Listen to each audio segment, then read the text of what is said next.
Here at the Rural Infrastructure Summit in Ames, Iowa, conversation ranged from challenges and opportunities for rural infrastructure and rural improvements. Here's some highlights from the conversations.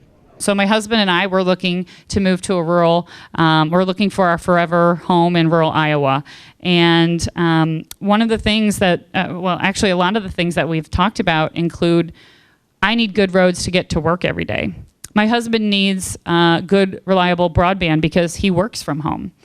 I need a location with a good daycare to drop my kids off. I need good schools. I don't want to send my kids to a school that has a struggling, are cutting programs, are cutting sports. We're seeing that all the time, even within a 45-minute radius of Des Moines. And so I call this sort of the quality of life infrastructure. We need good quality rural infrastructure in all of these things. Hospitals is another example that was given for people to want to live there. But we need good roads.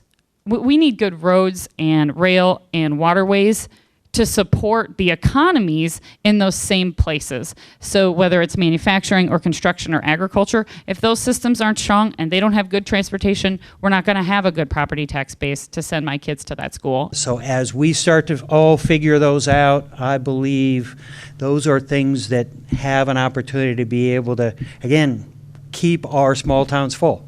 And create opportunities. As long as we have that infrastructure, as long as we can create value there, we are in a world where that value can come from activity other places if we have that infrastructure that allows that all to happen. Infrastructure is undoubtedly linked to agriculture and the rural development. By 2050, the world population will have grown to 9.6 billion people. So how does the U.S. community plan on feeding a world population of that size using our current infrastructure system? The answer to that question is critical to the economic health and the agricultural industry.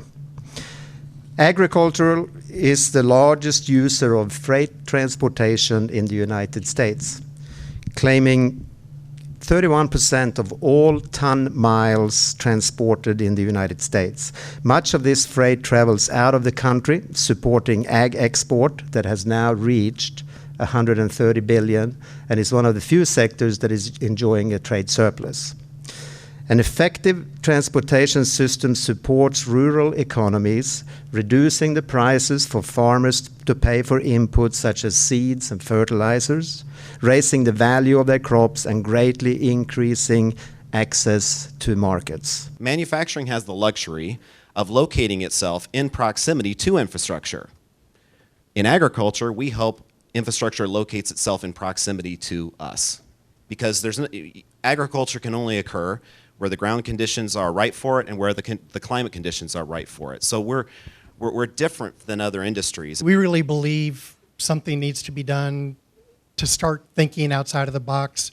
Public-private partnerships are the one that gets talked a lot about, and the last Water Resources Development Bill opened the door a little bit, and we think that needs to be explored. Not sure if that's the answer, but we think we need to start thinking outside that box. So we're certainly intending to try to get at least an Upper Mississippi effort underway to engage with some experts who've dealt with that. There have been some firms that have done some successful core public-private partnerships, and not on the lock and dam system, but in other core projects. And so that's something we hope to get going here in the next year. And then, of course, a lot of people have talked about rural infrastructure. I would say that it's woefully inadequate in a lot of areas. Certainly in our area, bridges and roads need substantial improvement. But just think about improving yields that much to feed the world. How much more traffic is going to be on these little two-lane roads that are already moving hundreds of millions of dollars worth of products and thousands of trucks constantly all year long. So it's going to take a revolution of policy and thinking about the infrastructure if we're going to be a part of the global game or solution to feeding a changing world. We came on board and he's explained to us that our 5-year plan is $50 million and we could get this 5-year plan done. We had no idea where we were going to get $50 million. But 2 years ago we did a 5-year plan, and now that $50 million has turned into $70 million. So, yes, we do have a need. Yes, we can show that we have that, make that case. I mean, before we didn't have bridges ready to go, shovel ready. Right now, we're sitting on 5 plans of bridges in the file cabinet, just waiting for funding. They're ready to go, shovel ready. There's a lot of good criticism that can be thrown at earmarks, no doubt, but infrastructure was one of the actual bright spots when it came to earmarks. And anybody that works in transportation, I think, would tell you that exact same thing. So these are regional projects. These are not projects that were benefiting one area over the other. Now, I'm not here to say that I'm not breaking any news. I don't think that we're going to be looking at earmarks again, but there certainly has been some discussion in the House, and Bill Schuster and his committee are one of those committees that are saying, hey, you know, we just gave the purse strings and the prioritization to the Army Corps of Engineers, who really don't have to answer to anyone, well, except maybe the Secretary of the Army and the President. So I think they're getting a little taste of their own medicine here, which is, in my opinion, a good thing.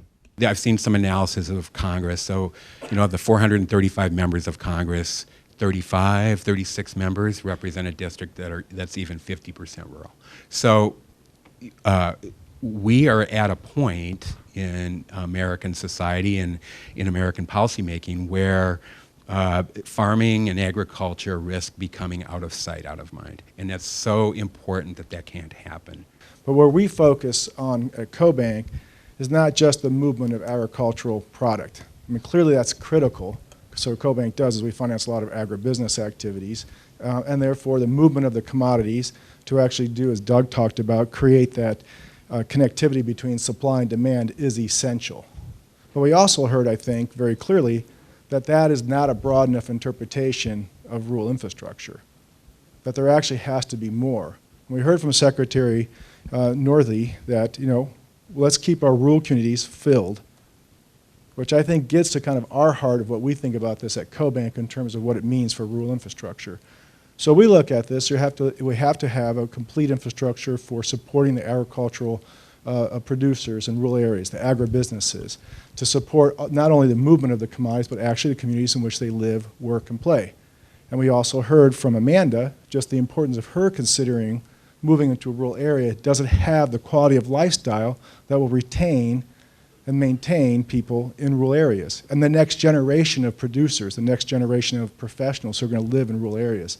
It's critical, and it's critically important because we hear some of the funding challenges fundamentally is the fact that, as Bob talked about, rural areas have depopulated. And so you have less and less capacity to go ahead and do traditional forms of financing as a result. You know, we're looking at investments as anyone would be for roads and bridges, but we're making investments for decades. And yet oftentimes the way they look at funding is for years and short years. And they also are generally oftentimes our policymakers are looking at, I'm going to say they're not thinking big enough. Oftentimes our national broadband policy says that we should have a 10 megabit down, 1 megabit up. That's what they're going to try and fund for the next 10 years. Well, that's not very far-reaching a vision for broadband. But again, I just say that as we talk with our policymakers, if it's the federal commission or our federal legislators or our state legislators, oftentimes it's hard for them really to think big enough for what the future really requires, for what the consumer is really going to need, because it is a broad quality of life issue, but it's also about making sure that connectivity for all business, for all industry is available, because that really does eliminate the urban-rural divide oftentimes. The technology that has got us here now is going to be an example of technologies that are going to help us move beyond that. And some of those technologies create their own infrastructure as well, as we talk about management systems to better understand what's happening on the farm and driver equipment and care for our animals to a greater degree. All that takes data sensing systems and moving data around to help us know more about what's happening out there. And I would argue, at least certainly for those that are managing these opportunities, also business opportunities, as we figure those out, those are knowledge opportunities where we can sell these products overseas as well. Vehicle autonomy and new technology will impact road capacity significantly in the near future.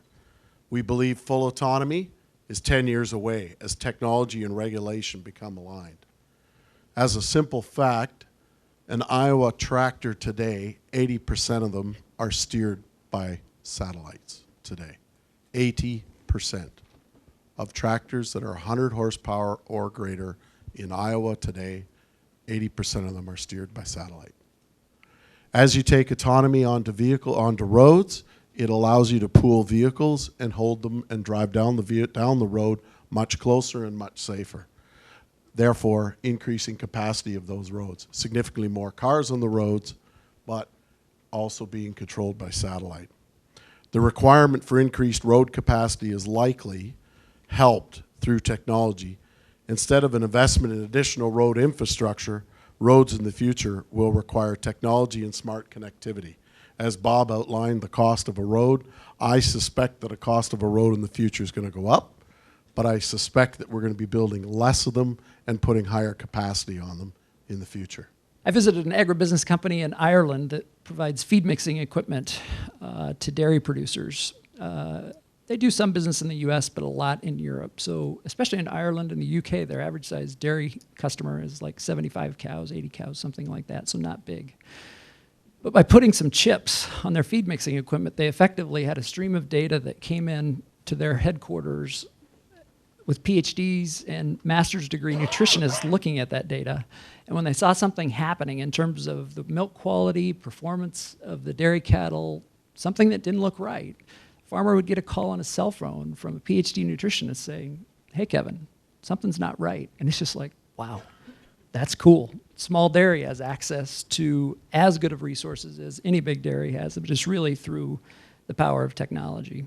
You know, we hear a lot about big data collection. There's still a lot of, I think, unanswered questions about that. Who has the right to own it? Who has the right to use it? And what will it be used for? You know, in my business, that leads me to wonder what will the impact be on the marketing value chain and the supply chain. And let me give you one example of that. We still trade barges on the Mississippi River the same way we traded them 40 years ago when I got into the business. So that hasn't changed. That may change one day. But how will technology change marketing platforms that we use, and what will that mean as you go back down the value chain to the producer? You know, before I was born, some visionary or visionaries got together and decided that building our interstate system was a good idea, and got together and decided that building our waterways infrastructure was a good idea. I can't imagine that was an easy task or an easy undertaking. And it's, you know, it shouldn't be easy probably today, because we are talking about billions of dollars. Are we thinking far enough into the future? We don't have to do everything for 150 years from now, but we surely need to do our part for the next 35 and beyond. And what do we need to do? Because thankfully those did it before us, whether it was drainage infrastructure, whether it was road infrastructure, other transportation on the river, even certainly electricity and telephones, and what's our generation's responsibility and all that. We know that there is. We know that we're not going to all do it ourselves individually, that this is something that we need to work together on.